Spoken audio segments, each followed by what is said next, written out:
3, 2, 1, va. Rafa, ¿cómo estás? Hola, ¿qué tal? Buenas noches, ya, ¿no? Acá estamos en buenas tardes desde Lima, Perú. ¿Qué tal? Tremendo saludo a todos nuestros amigos de Argentina. Sí, acá ya estamos de nochecita, qué bueno, te agradezco mucho poder hacer este encuentro. Les cuento a los oyentes y los visores que hoy estamos con Capitán Perú. El capitán es una persona con un recorrido y una producción muy interesante, ya que hace divulgación histórica de una forma innovadora, creativa y con muy buena energía. Escribe novelas, también produce contenido históricos en concreto y está muy relacionado con, o trabajando a fondo con una campaña de transmisión de la historia de su pueblo y, por qué no, también un poco del nuestro. Así que te agradezco mucho por poder venir. Y ya que, ya que entiendo que no sos directamente historiador, sino que estudiaste ingeniería, te quiero preguntar cómo te fuiste encontrando con este camino que elegís ahora. Así es, ¿cómo llegué hasta acá, no? Es una historia un poco larga que hay que remontarse a varios años atrás en el tiempo, pero vas a ir viendo cómo todas las piezas de rompecabezas se fueron engranando, ¿no? Yo diría que en verdad comenzó con una afición mía de escribir libros. Yo desde el colegio que tenía como hobby la escritura, siempre para estos concursos que hay en, bueno, juegos florales, ¿no? Ferias, yo presentaba cuentos que yo escribía porque me gustaba, ¿no? Pero yo comencé escribiendo ciencia ficción, porque siempre me ha gustado la ciencia y por eso yo estudié ingeniería. Yo desde un inicio sabía que tenía que estudiar una carrera relacionada a las ciencias, e incluso tengo algunos cuentos de ciencia ficción ahí guardados. Es más, yo desde toda la vida he sido fan de Star Wars, que también influyó bastante en eso, ¿no? Y bueno, el día de hoy pertenezco a varios clubes de fans en Perú y algunos también que son internacionales de Star Wars, ¿no? Entonces, bueno, yo tenía este hobby de escribir, ¿no? Y siempre relacionado a ciencia, hasta que viajo a Machu Picchu por primera vez, ya siendo adolescente, ¿no? Bueno, viajo a Machu Picchu, saben pues, ¿no? Esta tremenda maravilla mundial, construida pues encima de la montaña Machu Picchu, en donde se armoniza, pues, ¿no? La arquitectura con la naturaleza y ves al Huayna Picchu desde de fondo y el río abajo, o sea, es una integración de la arquitectura, la naturaleza y su cosmovisión que a mí me dejó impactado. Yo quedé impresionado muy profundamente a la hora de visitarlo y me di cuenta de algo. Me di cuenta que ahí había mucho más de lo que me habían enseñado en el colegio, ¿no? El curso de historia del colegio es muy básico para esa época y el día de hoy ya ni siquiera enseñan historia como tal, ¿no? En los colegios, sino el curso está metido dentro de otro curso que engloba también cívica y humanidades, lo enseñan en general, ¿no? Entonces, una enseñanza muy superficial de este tema y me di cuenta que había algo que me llamaba y que era mucho más profundo. Entonces recuerdo que cuando regreso a la Plaza Mayor de Cusco, me voy a las librerías de la plaza y busco comprar pues todos los libros que pude que estaban relacionados a los incas, a Machu Picchu, a sus construcciones y demás, ¿no? Y cuando los comienzo a leer, encuentro que digamos, la intuición que tuve era cierta. Lo que nos enseñaron en el colegio era pues la puntita del iceberg, que existía toda una historia desconocida para nosotros los peruanos. Imagínate el resto de Sudamérica, ¿no? Una historia pues que no la contaban. pero que estaba en los libros de los grandes historiadores, ¿no? De María Jodorowsky, de José Antonio El Busto, de Valdemar Espinosa, de Brian Bauer y de muchos autores más, ¿no? Entonces me enamoro especialmente de la época inca, pero ya posteriormente de la historia del Perú en general. Y siempre que podía me iba comprando libros y más y más y más. Y naturalmente, comencé a migrar de escribir cuentos de ciencia ficción a escribir cuentos históricos, ¿no? Entonces, claro, yo seguía en paralelo mi carrera de ingeniero porque es algo que me encanta y la ciencia me sigue encantando y no me arrepiento, pero tenía también este lado en donde al inicio, como un hobby, yo iba a leyendo y a la vez escribiendo narrativa, ficción, ¿no? Entonces, dentro de este proceso es que escribo un cuento, un libro ya, bueno, los editores me han dicho que puede ser tanto cuento largo como novela corta, ¿no? Está ahí en el medio, ¿no?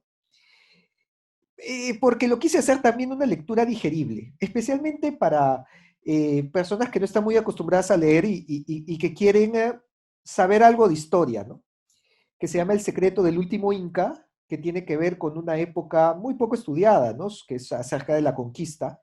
Y de hecho, porque también quería comunicar un dato que a mí me sorprendió mucho, que es acerca de Francisco Pizarro, porque a mí siempre me habían puesto a Pizarro como un genocida, asesino de indígenas, racista, discriminador, un desgraciado que incluso su estatua la sacaron de la Plaza de Armas por maldito, ¿no? Y cuando yo leo la biografía de Pizarro, de José Antonio del Busto, encuentro que Pizarro se había casado con un indígena y que era además la hermana del Inca Atahualpa, ¿no? Entonces yo digo, oye, esta versión no me cuadra, ¿no? ¿Cómo era un maldito racista desgraciado, pero tomó como esposa a la hermana de Atahualpa? Y cuando lo comienzo a conversar con mi entorno, encuentro que la gran mayoría de peruanos tampoco lo sabía y se sorprendían y me decían que Pizarro con la hermana de Atahualpa, no, no puede ser. Eso no es cierto. Decía, lee, aquí está. Inés Huaylas Yupanqui, Quispe Sisa, de nombre original, se bautizó como Inés Huaylas Yupanqui.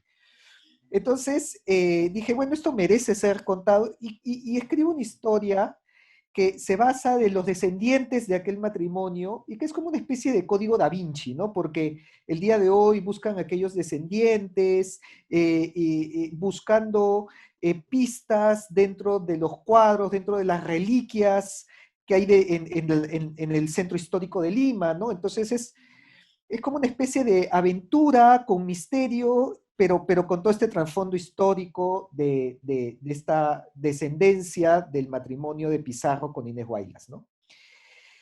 Y bueno, yo comienzo escribiendo aquel libro, pero además del libro, encuentro que había mucha más información que obviamente no podía colocar dentro del libro, ¿no? Y yo me quedo pues con, digamos, con esa espina diciendo, oye, este dato es interesante, merece comunicarse, pero claro, no cuadra, no calza dentro de la historia, ¿no? Y siempre tenía esa inquietud de comunicar tanto de historia que no nos han enseñado, que nadie lo dice y que es interesantísimo. Y estaba con eso, digamos, como una voluntad, como algo de, bueno, me gustaría algún día comentarlo de alguna manera, ¿no? Y sucede que por otro lado, y ahora retomo lo que te comenté de Star Wars, ¿no? Yo llego a los clubes de fans de Star Wars, al primero yo comienzo con el Star Wars Fan Club Perú, ¿no? Que era el club de Perú, y ya después me voy uniendo a otras organizaciones, ¿no? A la Legión 501, a la Legión Rebelde, pues bien, de repente si hay algún fan que nos está escuchando entenderá de lo que hablo. Pero estas son organizaciones que se dedican a disfrazarse y disfrazados visitan colegios, hospitales, orfanatos, para ir donde los niños que están sufriendo, para los niños en necesidad, con los trajes de Star Wars, ¿no? Entonces me dicen, oye, hazte tu disfraz, que disfrazate, que acompáñanos, que los niños están felices. Entonces comienzo yo con este aspecto del cosplay y realmente cuando comienzo a disfrazarme y visitar a los niños, encuentro el impacto que genera esto en ellos, ¿no? O sea, como cuando ven a sus personajes favoritos, pues les cambia la cara, se olvidan del sufrimiento, o sea, mira que hemos ido a lugares extremos, o sea, hemos ido al pabellón de neoplásicas de niños, ¿no? Al pabellón de niños en el hospital de neoplásicas, o sea, una cuestión terrible, durísima, pero veíamos pues cómo los niños ahí mismo saltaban en su cama, se querían tomar fotos, jugaban con las espadas, o sea, para mí mismo fue un impacto, ¿no? Entonces comienzo a hacer esto, ya no solo con Star Wars, sino con otros clubes, ¿no? Y me contactan también del club de Batman, ¿no? Y me dicen, oye, nosotros vamos a ir, también vamos a regresar al hospital, pero vamos a ir de superhéroes. Ah, bueno, entonces sacas traje de superhéroe, ¿no? Y así con distintos clubes que hacen estas misiones, comienzo a ir y me doy cuenta del impacto que hace el personaje, el disfraz, ¿no? Y es ahí donde digo, oye, ¿y qué pasa si tomo a un superhéroe, pero le pongo motivos peruanos, ¿no? Y dije, bueno, el que más se presta es Capitán América. Entonces voy a tomar el traje de Capitán América, le voy a cambiar los colores, voy a tomar el escudo, le cambio los colores, le pongo el escudo del Perú y comienzo a ir como Capitán Perú. Y es ahí donde nace la idea. Fíjate cómo se fueron mezclando varias cosas que en un inicio no tenían nada que ver, ¿no? Es Como es buenísimo, el es disfraz, buenísimo, sí, sí, Star sí, sí, Wars, sí. la historia, el libro, ¿no? Digo, me dicen, ¿no? Oye, ¿por qué no sacas tu página? Entonces saco mi página de Capitán Perú con el disfraz, pero digo, este es un medio para comunicar todo lo que yo quería hablar sobre historia que ya había leído en los libros. Entonces saco mi página, salgo con el disfraz, salgo con el escudo, me tomo foto, digamos, pues, en la Catedral de Lima, donde está la tumba de Francisco Pizarro, y digo, aquí estoy en la Catedral de Lima y esta es la historia de Francisco Pizarro, ¿no? Me tomo foto en la Huaca digamos, de Pachacamac, con el escudo del Perú ahí en el oráculo y digo, este fue un oráculo en donde vino el Inca y pidió un pronóstico y cuento toda la historia que hay detrás. Y así nació la idea, como un rompecabezas que yo no lo tenía planeado, pero se fue juntando solo. Es espectacular, como te decía, a mí me pasó, yo me encontré con tu página de Instagram y dije, ¿y este? O sea, Capitán Perú y tirando información súper certera, pero a la vez mezclando con memes y buena, o Ujú. sea, y una forma de llegar tremenda, pero me encanta que haya sido así en esta, al darte cuenta de cómo le podías llegar a los chicos, a los niños, Ujú. y cómo ese trabajo es súper... ¿Sabes cómo lo pensaba? Lo pensaba así. Capaz que cuando vos adolescente fuiste y te encontraste con el Machu Picchu y te hizo tener un cambio de perspectiva muy fuerte, capaz que los niños al encontrarse con el Capitán Perú les hace pensar un par de cosas Claro. y me gustó, me pareció súper bueno entre todas estas historias que contás, cuando te contacté por primera vez hace unos meses, estuvimos hablando un poco sobre la, el proyecto, acá en el país desconocido totalmente, o muy poco hablado, de San Martín, Belgrano y Güemes, de poner un monarca inca Así es. y Y llevó, para empezar, de que era la propuesta de ellos era poner un descendiente de Tupac Amaru, Ujú. increíble, me parece, me dijiste eso, y después me comentaste algo que me terminó de volar la cabeza, ya porque personalmente también me encanta la fantasía y la ciencia ficción, y me hablaste de una profecía, de la Así profecía es. del Incarri, que sería la profecía del retorno del rey Inca. ¿Me podés contar un poco de eso? Claro, claro, cómo no. Y de hecho, obviamente, para, digamos, enmarcar la profecía o esta historia o este mito dentro de el marco que le corresponde, tendríamos que hablar de la cultura andina propiamente dicho, ni siquiera la cultura inca, la cultura andina, ¿no? Porque, bueno, sabemos que los incas son de aproximadamente hace 500 años atrás, ¿no? Y que comienzan alrededor del año 1100 hasta 1532 con la muerte de Atahualpa. Pero la cultura andina propiamente se remonta a 5000 años atrás, con Caral, ¿no? Que fue uno de los focos de la civilización mundial. O sea, si nosotros encontramos en la historia cuáles fueron aquellos focos donde nace la civilización en el mundo, lo vamos a reducir a 6. Comienza en Sumeria, ¿no? Bueno, en este valle del Tigris y Éufrates. Está Sumeria, Egipto, China, India, Mesoamérica, con los Olmecas, y Caral, Valle de Supe, en Perú. Son los 6 puntos donde de forma autónoma surge un proyecto civilizatorio. ¿Cómo lo sabemos? Pues por sus construcciones, por su organización, porque ya existía una jerarquía, entre otros datos, ¿no? Entonces, y en el caso de Caral, te estoy hablando que ocupa puesto 3 o 4 más o menos, o sea, estamos hablando del año 3000 antes de Cristo, ¿no? Y luego, eh, que surge con un pensamiento que se va extendiendo hacia otras culturas como Chavín, Huari, Tiahuanaco, y bueno, Chimú, Mochica, todas las culturas que vemos a lo largo de los Andes y que finalmente llegan a la cultura inca, las cuales pues las engloba y sintetiza y destila y perfecciona ese pensamiento conforme lo va recopilando de todos los pueblos que va anexando, ¿no? Por lo tanto, es una cultura muy rica, es una cultura milenaria, es una cultura muy profunda que no tiene nada que envidiar al pensamiento filosófico chino, japonés, europeo, occidental y demás.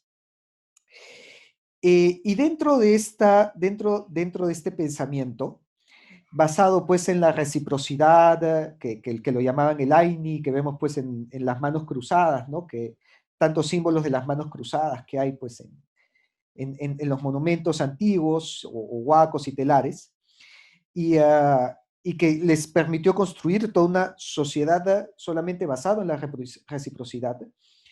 Pero encontramos lo que se llaman los ciclos de tiempo, ¿no? Que he recopilado por varios cronistas, principalmente, bueno, uno de ellos es Guamán Poma, que nos habla de 4 edades, ¿no? Nos hablan también de distintos soles, cada ciclo de tiempo vendría a ser un sol, ¿no? Y que este cambio de tiempo lo llaman el kuti, ¿no? Que viene el kuti se traduce como la inversión o como la transformación,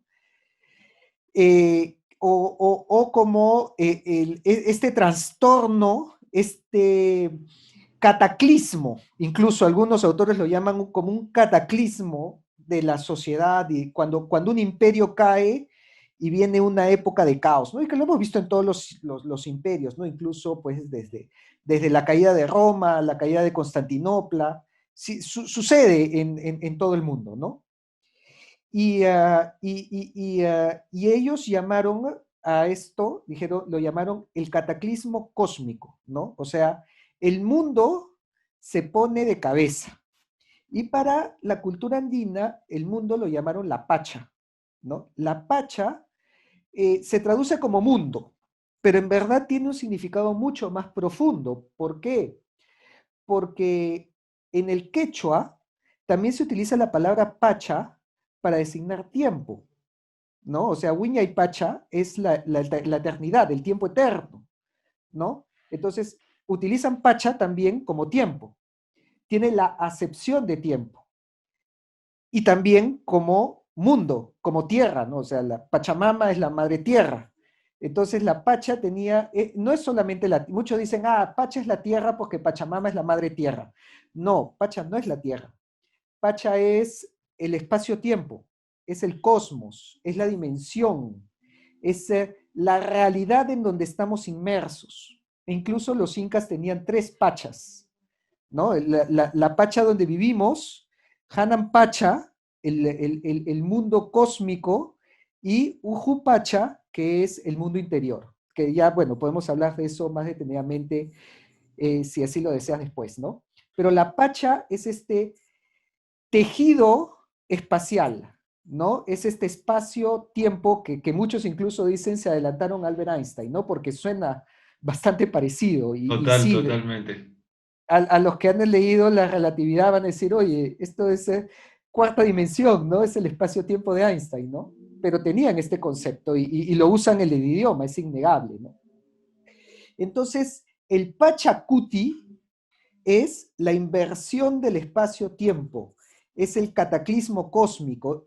Algunos lo traducen como el mundo que se pone de cabeza, o en otras palabras, ¿no? Lo que estaba así, ¡boom! Es como si lo pusieras de asá, ¿no?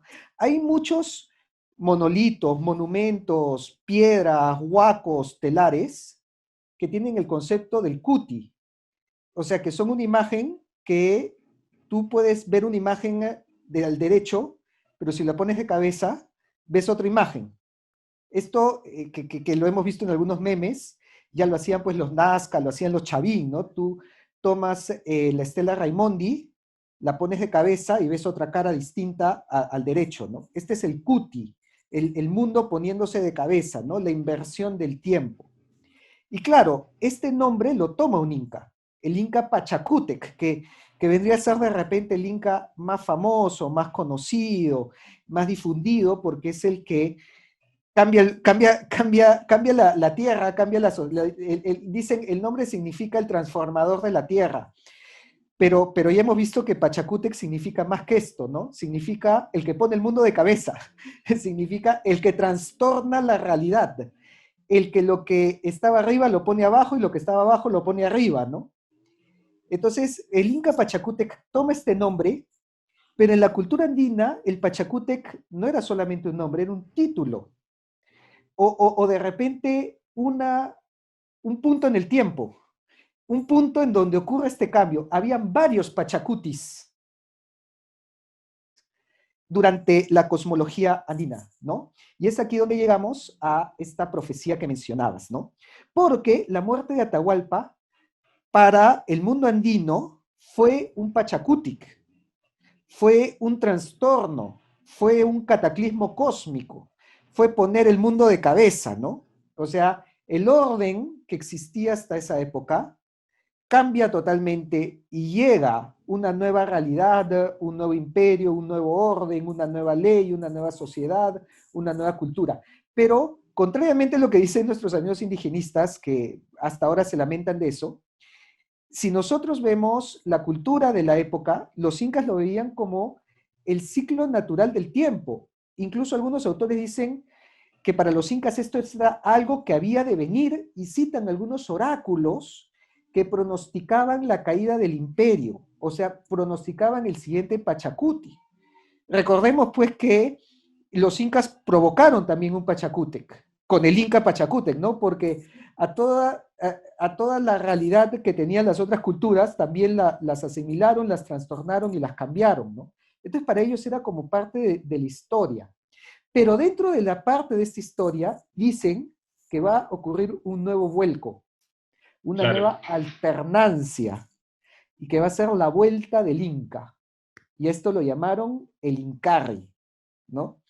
La profecía del Incarri la recogen por primera vez en el año 1955 en Cusco, una comunidad que se llama la comunidad de los Queros, que es conocida aquí en el Perú como, los conocen como los últimos incas, ¿no? Porque para empezar, para llegar a los Queros, pues tienes que irte literalmente a la punta del cerro, ¿no? Al fin del mundo, casi a un aislamiento en la cordillera. Y es una comunidad que ha mantenido las tradiciones, la forma de vestir, el quechua, desde hace 500 años, desde la época de los incas. Entonces ya te imaginarás que para todos los antropólogos y sociólogos esto es un tesoro, ¿no? Porque es como una máquina del tiempo, ¿no? Y en el año 55 encontraron que los queros tenían esta profecía. Ya después, bueno, Arguedas lo encontró en Ayacucho y el día de hoy se han encontrado 15 versiones de la profecía o del mito de Incarrí. Por eso lo vas a encontrar con ciertas variantes, dependiendo si lo escuchas pues de la fuente de Cusco, de la fuente de Ayacucho, de la fuente de Andahuaylas y demás, ¿no? Pero básicamente todos tienen elementos en común, ¿no? Y este elemento es que existía Incarrí. Incarrí es el diminutivo del Inca Rey, ¿no? Incarrí lucha contra Españarrí, que vendría a ser el diminutivo de España Rey, ¿no? Entonces estos dos personajes, estos dos reyes, luchan y Españarrí vence a Incarrí y lo descuartiza un poco tomando elementos, pues, de lo que sucedió con el último Inca de Vilcabamba, Tupac Amaru I, el cual le cortaron la cabeza, ¿no? A Inca Rey también le cortan la cabeza. O con lo que sucedió con Tupac Amaru II, ¿no? Que también hubo un intento de descuartizamiento con los caballos que lo jalan, pues, y esta imagen queda en el imaginario popular.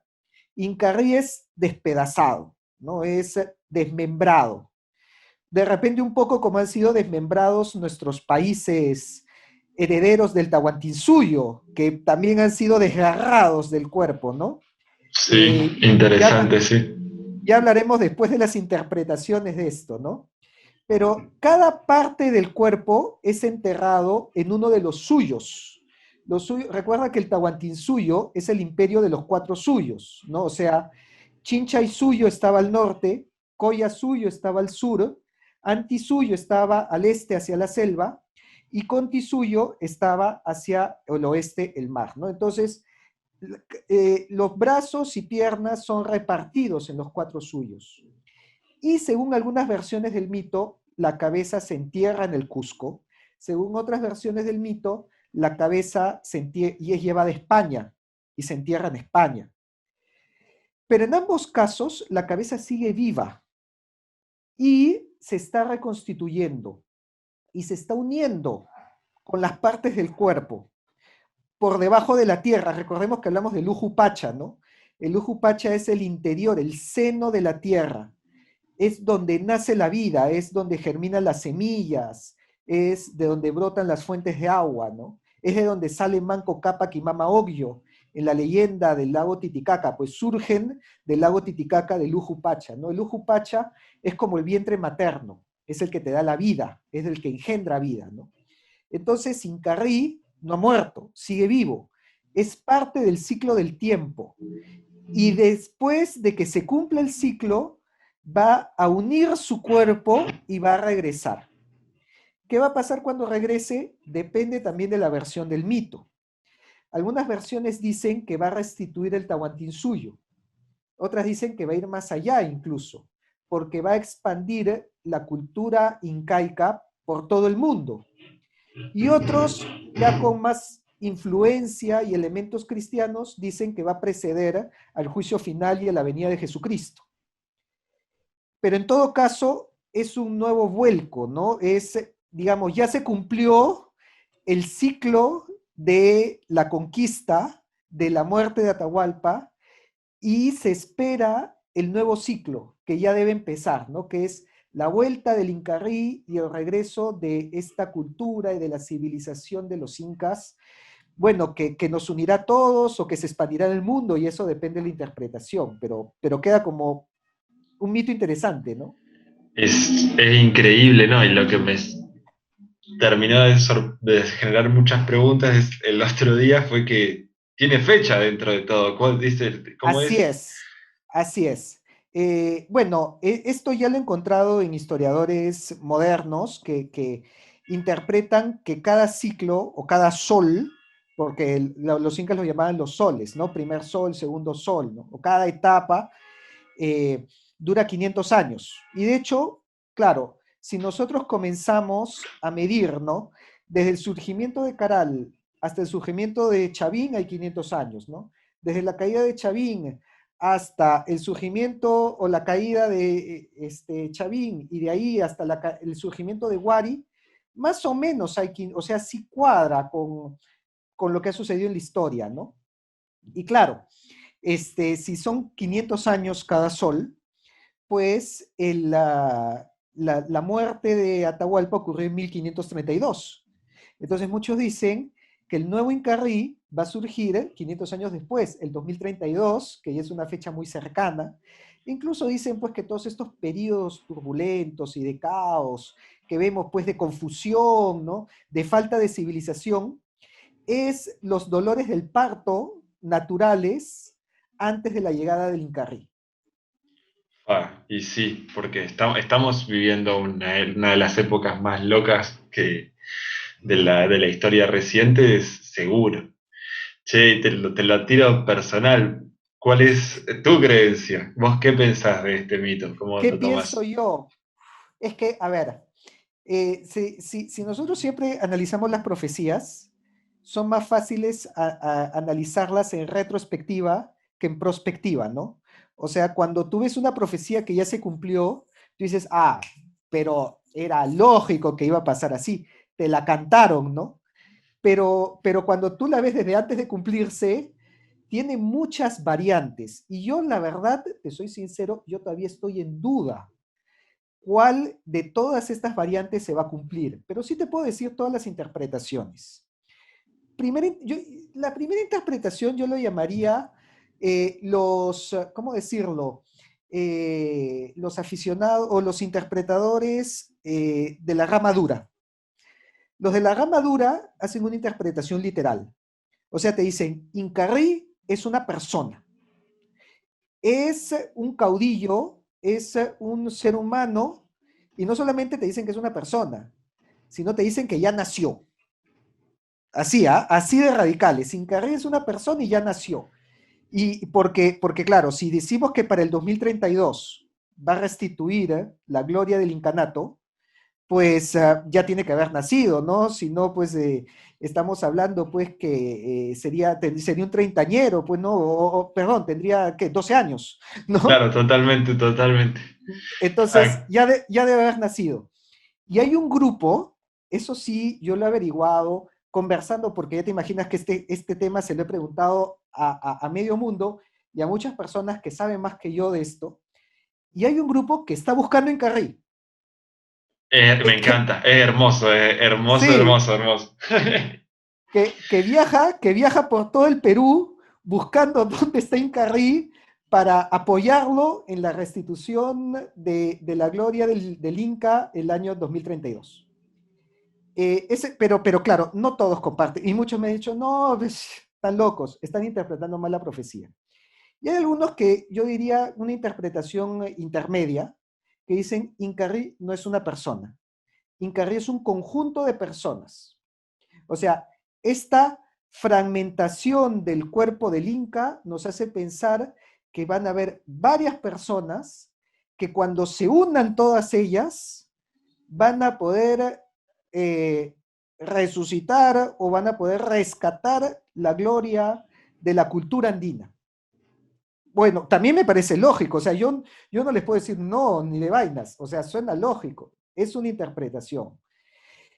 Y más bien no están buscando a nadie, sino están esperando el momento en que estas personas se unan, incluso muchos dicen, no son 5, no son 10 personas, son miles de personas, de repente sean millones de personas, de repente están varios países, de repente Incarrí somos tú y yo, ¿no? Y somos tú, y somos yo, y somos los patas que están en Ecuador, y que están en Bolivia, y que están en Chile, y que están en Colombia, y que todos creen en este proyecto, y cuando estos miles o estos millones nos unamos, vamos a rescatar los valores del Inca y vamos a cambiar nuestra sociedad. Bueno, me gusta, ¿no? Me Obviamente, me gusta, gusta, me gusta, me claro, gusta. ¿no? Me sirve, me sirve. Me sirves, ¿no? Entonces te aumenta el autoestima, ¿no? Imagínate, tú eres parte de el cuerpo de Incarrey, ¿no? De tener un proyecto, bueno, volviendo al trabajo que haces, es lo que más me gusta es que es transmisión histórica latinoamericana y la forma en la que lo haces es como que tiene espíritu, no estás para nada Claro. derrotado.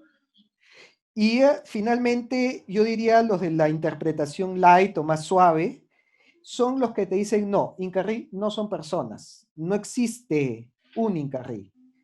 Incarrí es un periodo de tiempo. O sea, se van a dar las condiciones para que se acabe todo este caos que vemos y resurja un orden y una civilización. Y ahí venía la interpretación que te decía, ¿no? Incarrí incluso puede ser los países, ¿no? Cuando se unan el antiguo Tahuantinsuyo, cuando se unan, pues, Colombia, Ecuador, Perú, Bolivia, Chile, Argentina, esta es la restitución del cuerpo del Inca. Otra vez el Inca es su imperio, ¿no? Y el imperio otra vez está unido, y cuando se unan estos países, pues va a ocurrir esta época de paz, de civilización, de orden, y en donde lo que mencionabas, vamos a ser una potencia de nuevo, porque todos estos países llenos de riquezas y llenos de un potencial natural y humano, cuando estén unidos no nos para nadie, ¿no? Nos llevamos por delante a Estados Unidos, a China, a Europa, a quien sea, ¿no? Ese va a ser el Incarrí. Entonces, mira, a mí me preguntas y yo las tres interpretaciones las veo lógicas y las veo perfectamente factibles. Si me dices, bueno, ¿por cuál te inclinas? Yo no te puedo decir una u otra. Solamente el tiempo lo dirá, ¿no? Si surge un Incarrí, un caudillo que nos una a todos, si surge un grupo de personas que formen, no sé, un partido político o una iniciativa o una corriente literaria, una corriente artística o tal vez todo eso junto, que cambie la mentalidad a la gente, o si de repente en algún momento nuestros países se unen, pues como la Unión Europea y se da esto, ¿no? Ya cuando suceda, ahí podemos decir, ah, era lógico que esa era, mira, ahí está la profecía, estaba clarísimo. Pero antes puede ser cualquiera, creo yo. Me alegra el corazón. Las tres ideas, voy con cualquiera, A compro cualquiera, cualquiera. sí. Sí, totalmente. ¿Sabes qué me deja pensando? Me deja pensando lo siguiente.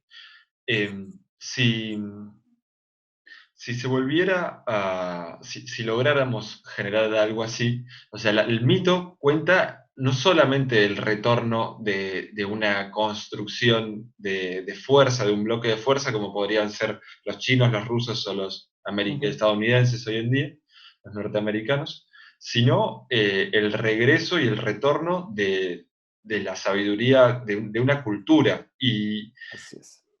capaz que por ahí me parece muy interesante el tema, ya que como venimos llevando, como los que vienen dirigiendo el destino del mundo en este momento, están muy cerca de chocarlo, sea cual sea si es contaminación, guerra, inteligencia artificial, con algunas nos la pegamos, el reencuentro o el resurgimiento, sí, como sea, de una cultura que tiene herramientas distintas para aproximarse y relacionarse con la Pacha, el espacio-tiempo, con el ser en el espacio-tiempo, tal vez sea el recurso, o sea, tal vez sea un recurso clave para poder hacer eso. Y en relación, lo Tal estuve vez sea viendo, el futuro de la humanidad. tal vez sea el futuro, tal vez sea parte del camino que tengamos que encarar. Y estoy ahí, hago un poco de trampa porque algo estuve viendo y eh, desde hace unos años ya que me interesa el tema de la cosmovisión andina en el sentido de los tres pachas, que algo mencionaste. Y tal vez me podés contar un poco de eso para saber si la idea que vengo formando es correcta.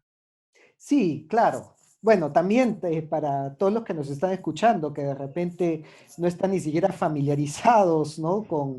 Y por primera vez han escuchado acerca de estos tres mundos, ¿no? Y es que dentro de la cosmovisión andina existía, ¿no? El Hanan Pacha, Kai Pacha y Uju Pacha, que muchos de forma occidental, viéndolo con ojos occidentales, lo pueden traducir como el cielo, la tierra y el inframundo, ¿no? De repente tomando una cosmovisión griega, ¿no? De que existía un Hades, ¿no? El inframundo, el Hades, el mundo que vivimos y el Olimpo, ¿no? Y no es así, porque acuérdate que abajo es Urin, no es Uju.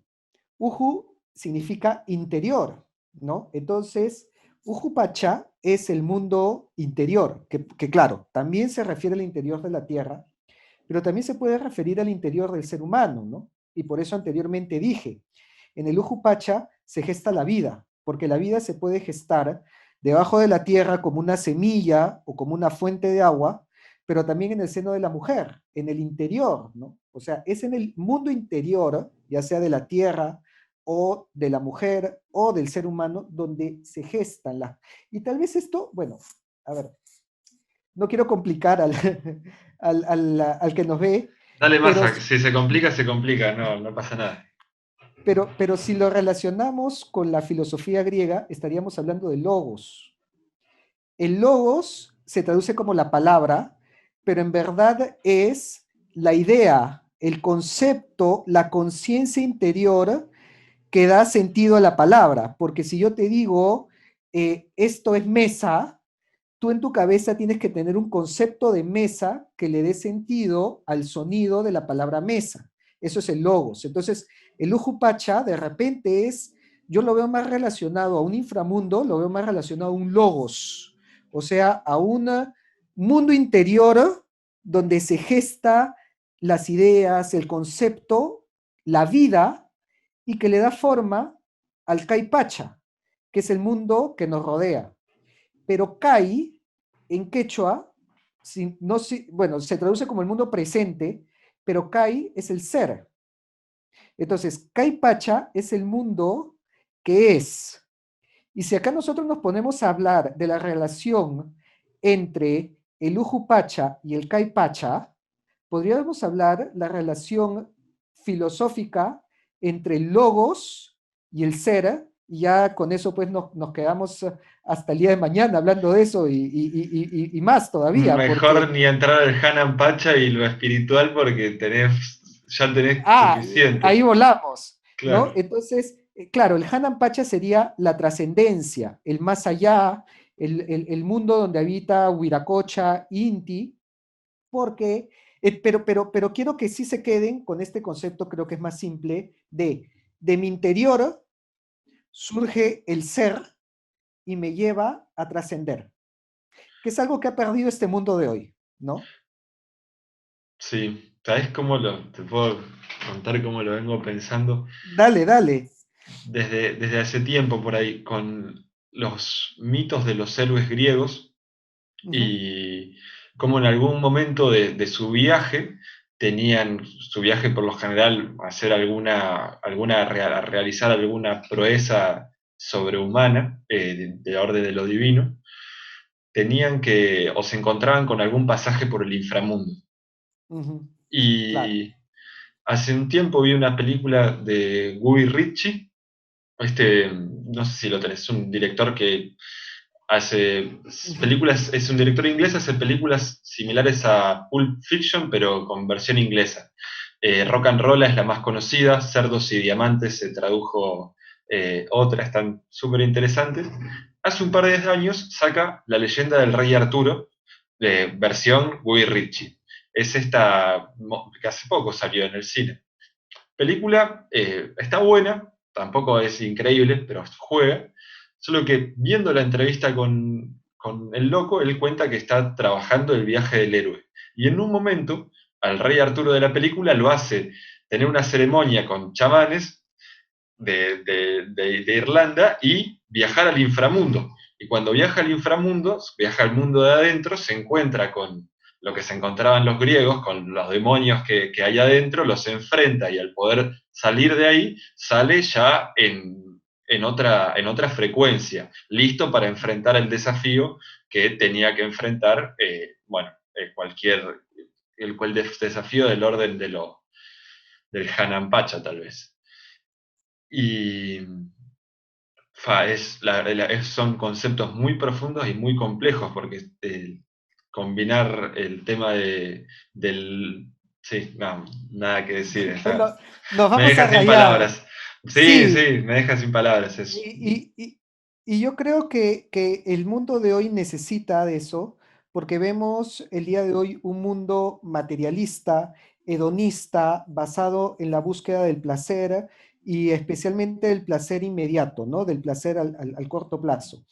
Y más bien esta filosofía te habla de un trascender, de buscar el resonar, como decía esta película Gladiador, ¿no? Lo que tú haces en la vida tendrá eco en la eternidad, ¿no? Y los incas tenían un rito muy especial con respecto al trascender, con respecto a la eternidad, que incluso a los mismos españoles le chocaba, porque los incas, cuando moría una persona, especialmente una persona de alto rango, un inca, lo momificaban, preservaban su cuerpo, pero lo trataban como si estuviera vivo. O sea, mantenía a sus mismos siervos que lo cambiaban, lo limpiaban, le ponían ofrendas, le daban alimento. Y cuando había una ceremonia, digamos, había un Inti Raymi o había una fiesta en especial, sacaban a pasear a sus muertos, a sus momias, bailaban con ellos, comían con ellos y se emborrachaban con ellos. O sea, era uno más el muerto ahí, la momia ahí. Y esto es un culto a la trascendencia, ¿no? O sea, la vida no termina con la muerte y yo a la persona que ha muerto tengo tal certeza que sigue vivo que incluso me pongo a tomar con él. Bueno, dije chupar, no sé cuál es la acepción que habrá en Argentina. Juega, va perfecto. Escabiar. Ah, ya, ok. Acá significa ponerse a tomar, ¿no? Y de hecho, en Perú el día de hoy, el Día de Muertos, el 2 de noviembre, hasta el día de hoy hay un montón de gente que va a los cementerios, pero a armar juerga.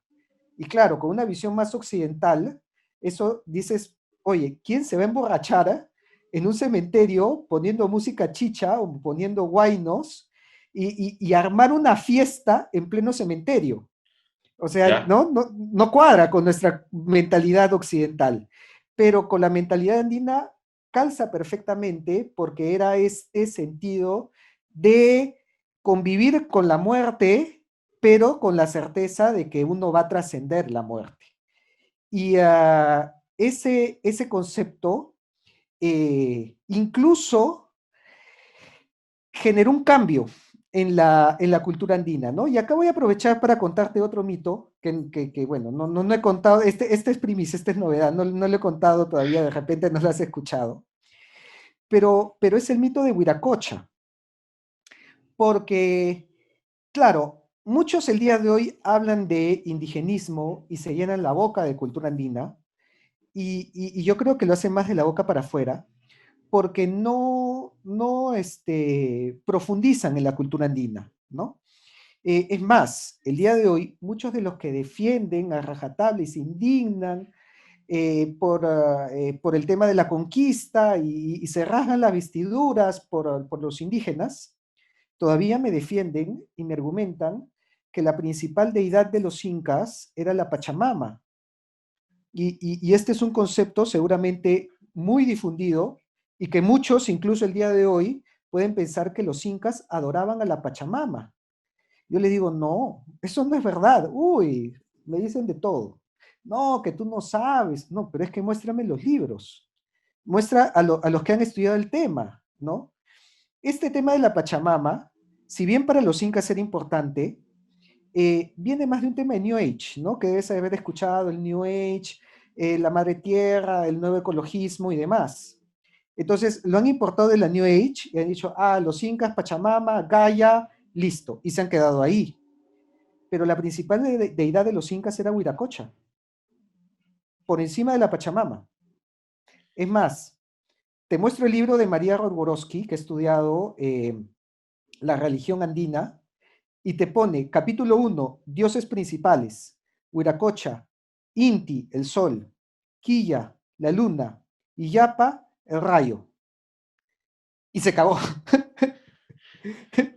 Entramos en terreno totalmente desconocido para mí, pero contame un poco quién es Huiracocha, cómo... Hui- Huiracocha, así es, ¿no? Era la deidad principal de los incas, bueno, no solamente los incas.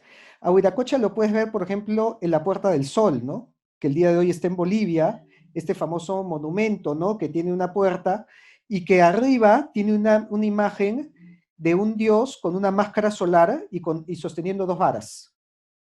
Ese es Huiracocha y que aparece desde Chavín, ¿no? Aparece también el Estela Raimondi sosteniendo dos varas, o sea, y aparece en Huacos Huari, aparece en Telares Paracas, aparece hasta en la selva, por los Chachapoyas también he encontrado Huiracocha, aparece en la costa norte, cerca de Ecuador también han encontrado Huacos Huiracocha, en la cultura moche, en la cultura cupisní que han encontrado Huiracocha, ¿no? O sea, es mucho más difundido que la Pachamama, que es verdad que tenían un respeto y un cuidado a la Pachamama, pero no más del que podemos tener tú y yo cuando decimos, oigan, no contaminen, cuiden la tierra y hay que respetar la tierra, ¿no? Mm. Pero no había un templo, por ejemplo, en la Pachamama. Aparte, va, pensándolo como por lo que me contabas hace un rato, no sé qué pasa con el tema del Pacha y el agregado Mama, pero si se Ujú. trata de la cuestión del tiempo y el espacio, es como por ahí un concepto más filosófico y de Así experiencia del es, ser que de una así deidad. es, así Eh, es. Me suena Va, así. va totalmente de la mano con este concepto que habíamos hablado de la Pacha como realidad en donde estamos inmersos y donde vivimos, ¿no? Y donde existen tres Pachas. No una deidad en sí, ¿no? Sino como nuestro entorno. Pero los incas no eran panteístas. El panteísmo es decir, todo es Dios, ¿no? El árbol es Dios, el cosmos es Dios.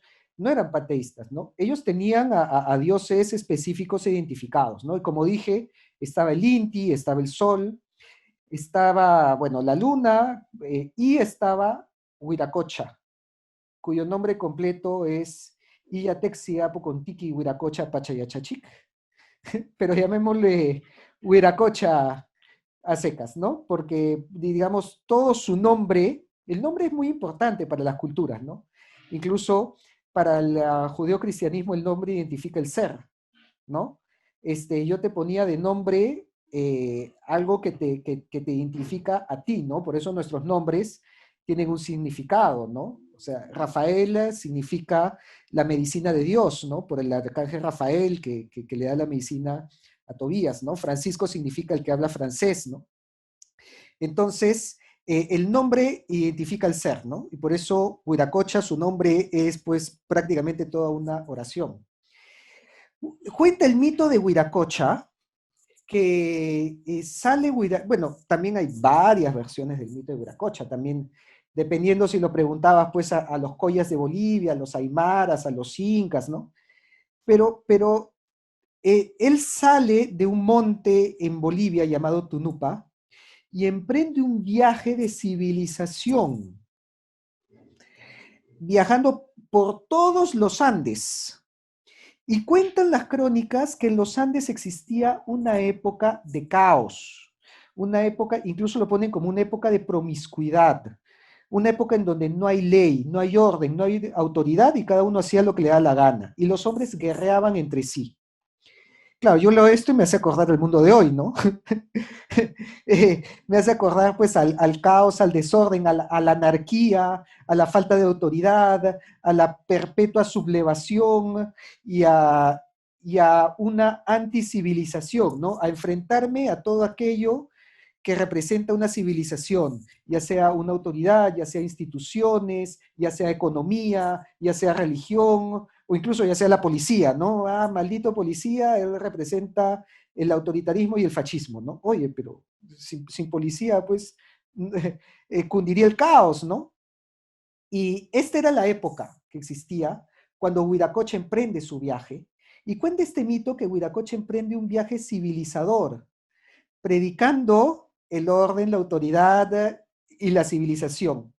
Y esto es rescatado por los incas para establecer este imperio civilizador enmarcado en la figura del inca, que era la máxima jerarquía y que se basaba en justamente la ley, la autoridad y el progreso de la arquitectura, del arte, económico y demás, ¿no? Entonces, ellos rescatan este mensaje de Huiracocha que va predicando en una línea diagonal que parte desde Bolivia, atraviesa el Titicaca, atraviesa Cusco, cruza todos los Andes y dicen las crónicas que llega hasta el mar de Ecuador. O sea, estamos hablando de una diagonal que parte desde Bolivia y llega hasta el norte de Perú, incluyendo Ecuador. Y cuenta pues este mito que Huiracocha se va caminando por el mar para algún día regresar, ¿no? Y claro, en esta diagonal que es descrita en las crónicas, ¿no? Porque dice, y Huiracocha pasó por el Titicaca, y pasó por Calca, y pasó por Cusco, y pasó por... Entonces, tú unes los puntos y se forma pues la diagonal, ¿no? En esa diagonal están construidas las principales ciudades incas, ¿no? En esa diagonal está Machu Picchu, está Ollantaytambo, está Cajamarca. O sea, muchos de los centros neurálgicos incas estaban en esa diagonal, ¿no? Y de hecho, la misma palabra diagonal en quechua es como la palabra recta, ¿no? Si nosotros hablamos de recta en español, lo podemos llamar rectitud, pero rectitud significa el camino derecho, ¿no? El camino del bien, de la verdad y del honor. En quechua, la palabra diagonal se dice checayugua o chejauyugua, ¿no? Pero checa, que es la primera parte de la palabra, significa verdad, ¿no? Es igual que recta y rectitud. Entonces, esto también nos habla del mensaje de Huiracocha, ¿no? O sea, Huiracocha predicaba un camino de verdad. De hecho, muchos lo traducen el día de hoy como el camino de la verdad. Fíjate, ¿eh? El día de hoy que se niega la verdad, ¿ah? Con un relativismo extremo, ¿no? No existe una verdad, ¿no? Todos tenemos nuestra propia verdad porque la verdad es relativa, ¿no? Huiracocha predicaba la verdad y por lo tanto este mensaje de Huiracocha es rescatado por los incas que lo instituyen en un imperio de la ley, de la verdad, del orden, de la jerarquía y de la autoridad, ¿no? El día de hoy me parece que estamos como antes de Huiracocha. Y si decían pues que Huiracocha iba a regresar por el mar, bueno, de repente pues se combina con esta profecía del Incarrí, en donde va a regresar para poner fin a este caos y traer un proyecto civilizador de orden y de armonía entre todos, ¿no? Y por ahí, yo la verdad es que también pienso que el mundo está súper complejo y que esta cuestión que mencionabas hace un rato del consumismo, vivir para consumir, del hedonismo, del Materialismo.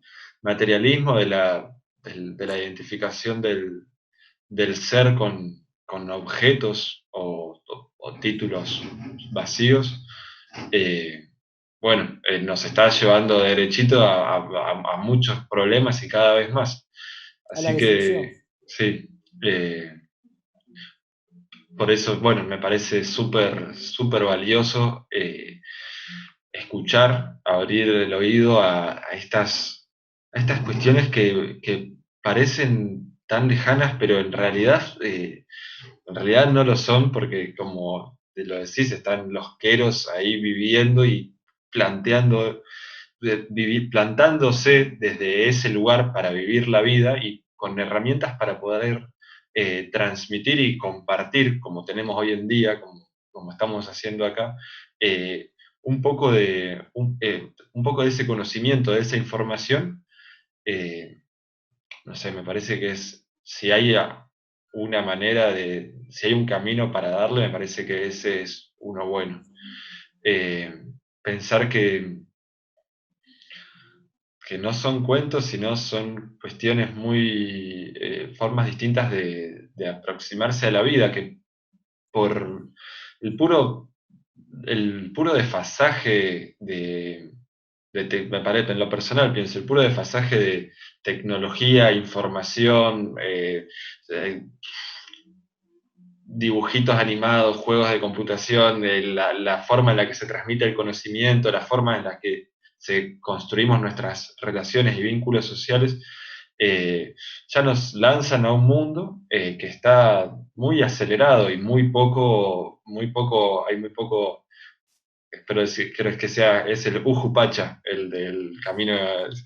Hay muy poco Ujupacha, de Hanan Pacha nada, y incluso el Kai Pacha del presente también es todo el tiempo a ver con qué lo tapo. Eh, y bueno, la verdad es que me encantó todo lo que me contaste y muchas gracias por transmitir toda esa información y hacer este trabajo, Rafa. No, gracias a ti, porque nuestro deber es difundirlo, esto se tiene, estas son nuestras raíces, ¿no? O sea, nos han despojado de nuestra cultura raíz y de repente por eso es que vamos navegando a la deriva y sin un norte y sin un rumbo fijo. Lamentablemente es nuestro deber conocer nuestras raíces, ¿no? Y a mí me da muchísima pena cuando yo hablo esto con peruanos y los mismos peruanos que han nacido en el seno del Tahuantinsuyo, de Cusco, y no saben esto. Por eso me da mucha alegría, pues, que tu programa lo quiera difundir, pues, hasta la Argentina y ojalá se difunda en todos los países que fueron parte del Tahuantinsuyo. Porque como siempre digo, nadie ama lo que no conoce, ¿no? Tenemos que conocerlo para recién poder decir que realmente lo hemos interiorizado y amando.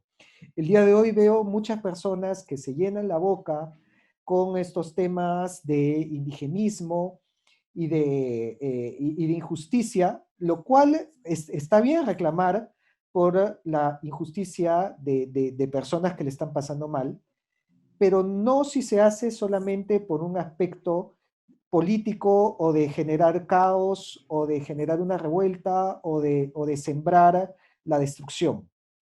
Y yo creo que la diferencia está que cuando una persona realmente se interesa, es más, cuando una persona realmente ama lo que está haciendo, lo que tú decías, ¿no? Construirlo tomando como base el amor. Cuando realmente ama, busca conocerlo, porque el amor también es un proceso racional. El día de hoy también se ha superficializado, se ha hecho totalmente vano el concepto de amor. El día de hoy se llama amor a cualquier cosa, por no decirlo más duro, ¿no? A cualquier estupidez ya se le llama amor, ¿no? O sea, yo encuentro parejas que llevan, pues, ¿qué? Un mes juntos y ya dicen yo te amo, ¿no? Eso es una estupidez, eso no tiene ni pies ni cabeza, ¿no? Eso es sentimentalismo. Puede haber un enamoramiento, obviamente, el enamoramiento es un flechazo a primera vista, pero el amor es algo más perenne, ¿no? El amor es a largo plazo y por eso el amor también no involucra un proceso solamente sentimental, involucra también un proceso racional, porque el amor no es solamente cuando yo me siento bien. Qué fácil decir yo te amo cuando hay florecitas y cuando hay maripositas en la barriga, ¿no?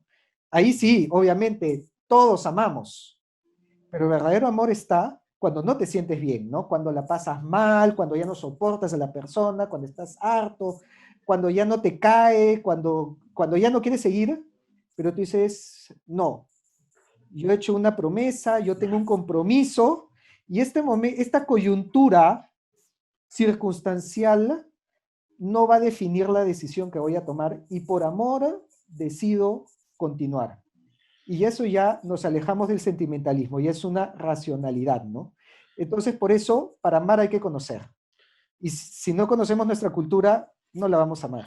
Bueno, en lo personal, pienso cómo es desde Huiracochac en el sentido del camino recto y el camino de la verdad. Yo lo siento con, con la historia de mi país o por ahí en lugar de pensarlo desde la cuestión de la pareja, pensarlo desde la cuestión de la historia y de la tierra y del pueblo por supuesto. al que pertenezco, porque en mi experiencia personal, decir, eh, ser más que por ahí una cuestión de un enamoramiento de algo momentáneo, de celebrar un partido de fútbol, celebrar no sé, o un lanzamiento de satélite, que por ahí son cosas lindas, pero son del momento de la alegría, y después el resto del tiempo es como un sentimiento de derrota, de decir, eh, ¿por qué nos cuesta tanto? ¿Por qué es tan difícil? Y este año me encontré con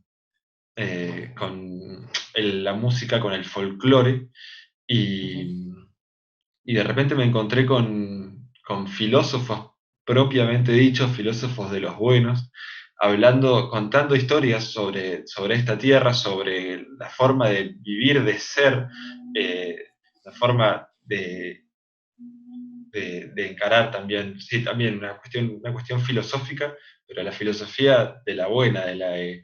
Epicteto, que dice, encarnala, no la cuentes. Y,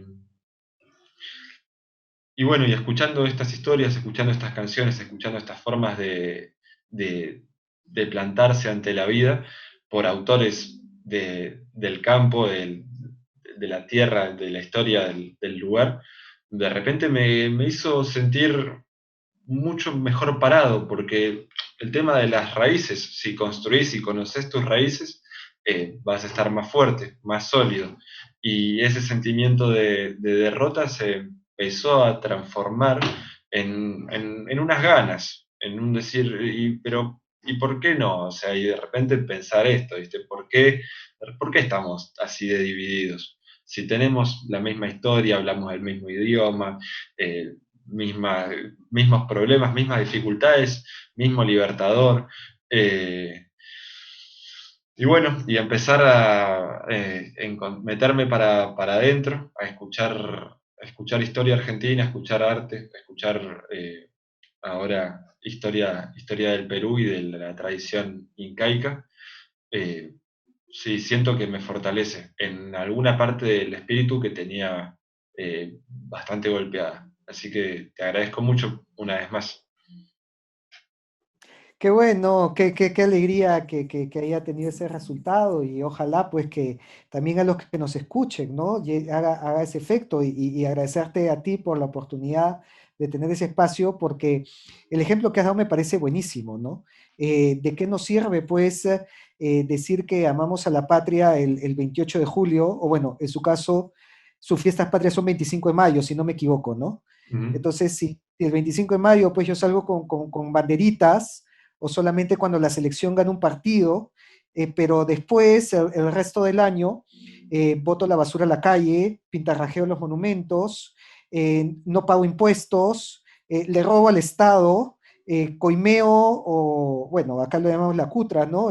Pedimos coima, pedimos sobornos, y de qué nos sirve salir pues con la camiseta de la selección, con la bandera del país y ponernos a pelear internet, pues por internet quién es mejor, o en nuestro caso, ¿no? Ponernos a pelear por internet si el pisco es peruano o el pisco es chileno y comenzar a insultar chilenos que digan que el pisco es suyo.